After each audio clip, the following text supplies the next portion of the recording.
¿Imaginas un depredador tan descomunal que la Tierra tiembla con su sola presencia, chocando contra una pesadilla de 7 cabezas nacida de las profundidades más oscuras? Este no es solo un cuento, es el encuentro imposible entre el rey de los océanos y un monstruo que desafía la realidad. Bienvenidos a una inmersión en las leyendas y los abismos, donde desenterraremos los secretos de dos de las criaturas más temidas que jamás hayan existido, o de las que se haya susurrado. Hoy, vamos a desatar la batalla definitiva, el implacable megalodón contra la enigmática hidra de 7 cabezas. Prepárense, porque lo que van a escuchar les hará cuestionar todo lo que creían saber sobre el poder y la supervivencia en el reino acuático. En los confines crepusculares del océano antiguo, donde la luz del sol apenas se atrevía a perforar la superficie, se gestaba un enfrentamiento que resonaría en las entrañas mismas del planeta. De un lado, el megalodón, la máquina de matar definitiva, un tiburón prehistórico tan grande como un autobús, con una boca capaz de triturar una ballena entera. Sus mandíbulas, una maravilla de la evolución, albergaban filas de dientes afiladísimos, cada uno del tamaño de una mano humana, diseñados para desgarrar y aplastar con una fuerza que dejaría en ridículo a cualquier criatura moderna.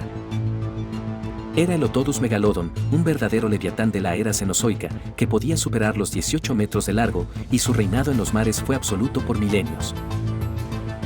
Su piel, como una armadura de lija, y sus ojos, perennemente agudos, escaneaban las profundidades en busca de la próxima presa.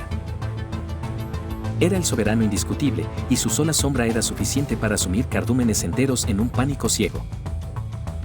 Impulsado por un hambre insaciable y un instinto territorial inquebrantable, era la encarnación de la brutalidad perfecta, la cima de la cadena alimentaria. Pero, ¿qué sucede cuando la realidad choca con el mito, cuando la ciencia se encuentra con lo inimaginable?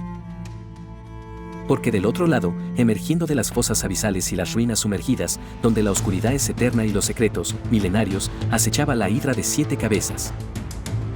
Una criatura de la más pura fantasía, un terror acuático cuya sola descripción congelaba la sangre. Su cuerpo colosal, envuelto en una aura oscura, casi etérea, se ramificaba en 7 cuellos serpentinos, cada uno coronado con una cabeza que exhibía ojos maliciosos y brillantes, y colmillos de los que goteaba un veneno potentísimo. Su característica más temible, el secreto de su invulnerabilidad, era su regeneración. Por cada cabeza que se le cortaba, 2 más brotaban de la herida, más grandes y feroces que las anteriores, volviéndola, aparentemente, inmortal. Esta hidra en particular, impulsada por un deseo primigenio de expandir su dominio, había comenzado a invadir los ricos caladeros que el megalodón consideraba suyos, una afrenta intolerable para el rey de los océanos. No era una simple disputa territorial, era una batalla por la supremacía, una prueba de la fuerza bruta contra la resistencia arcana. El océano, un testigo mudo de la inminente catástrofe, contuvo la respiración. El inevitable enfrentamiento comenzó en medio de un caótico torbellino, una danza macabra provocada por los poderosos coletazos de la hidra. El megalodón, con sus sentidos agudizados por milenios de evolución, detectó al intruso y el desafío flagrante a su dominio. No lo dudó. Surgió de las profundidades como un proyectil, una locomotora submarina impulsada por la rabia y el instinto. Su primer ataque fue una embestida devastadora, un golpe de ariete dirigido directamente al gigantesco cuerpo central de la hidra, buscando aplastarla en un solo movimiento. Pero la hidra, a pesar de su tamaño monstruoso, poseía una agilidad sorprendente. Con un movimiento serpenteante, se encogió, sus múltiples cabezas se retorcieron y atacaron simultáneamente, con la precisión mortal de 100 espadas. El megalodón, con su piel de armadura natural, resistió el embate inicial de las mandíbulas que buscaban su carne. Pero la hidra tenía un arma secreta, un as bajo la manga que el tiburón jamás había encontrado, su veneno. Varias cabezas se clavaron en el flanco del megalodón, inyectando una toxina paralizante que, en cuestión de segundos, comenzó a extenderse, adormeciendo los movimientos del gigante. El rey de los océanos, enrabietado y sintiendo la desventaja por primera vez en su vida, respondió con una mordida que superó cualquier otra. Clavó sus mandíbulas, no en una extremidad insignificante, sino en una de las cabezas de la hidra. Con un crujido espantoso que reverberó en las profundidades, la cabeza fue cercenada. Sin embargo, para el asombro del megalodón, y para su más profunda confusión, de la herida abierta, 2 nuevas cabezas brotaron con una rapidez aterradora, más grandes, más robustas y visiblemente más agresivas que la anterior. Esto no era un enemigo común. La batalla se transformó en una danza brutal de poder contra regeneración. El megalodón, utilizando su inmensa masa, embistió repetidamente a la hidra, intentando aplastar su núcleo central. Aprendió, de la manera más difícil, que morder una sola cabeza era inútil, un desperdicio de energía. Necesitaba una estrategia diferente. Comenzó a apuntar a varias cabezas a la vez, o a intentar cortar los cuellos más cerca del cuerpo para ralentizar, al menos, la temible regeneración. Sus mandíbulas trituradoras se abrieron paso a través de huesos y tendones, desgarrando y destrozando. La hidra, por su parte, se movía constantemente, evadiendo los ataques más feroces, sus cabezas restantes escupiendo nubes de neblina venenosa que irritaban las branquias y los ojos del megalodón, forzando momentáneos e irritantes retrocesos.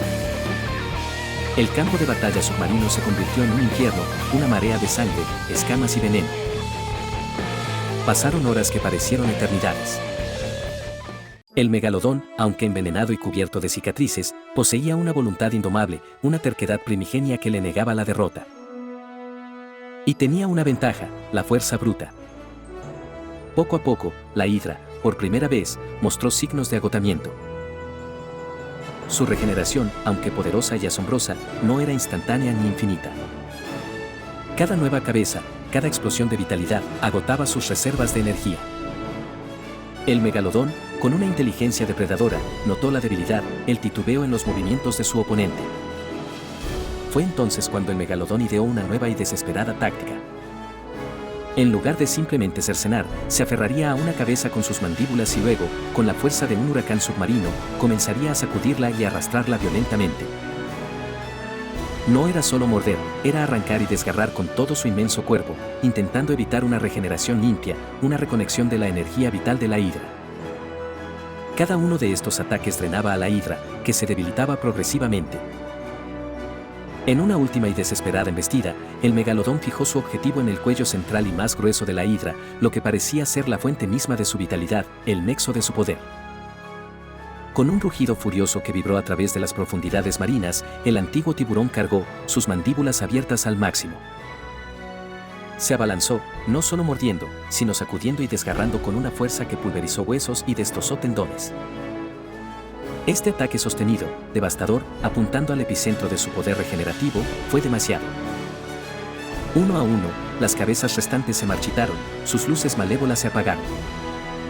El cuerpo colosal de la hidra se estremeció, y luego, lentamente, comenzó a hundirse en la fosa abisal de la que había surgido, regresando al olvido.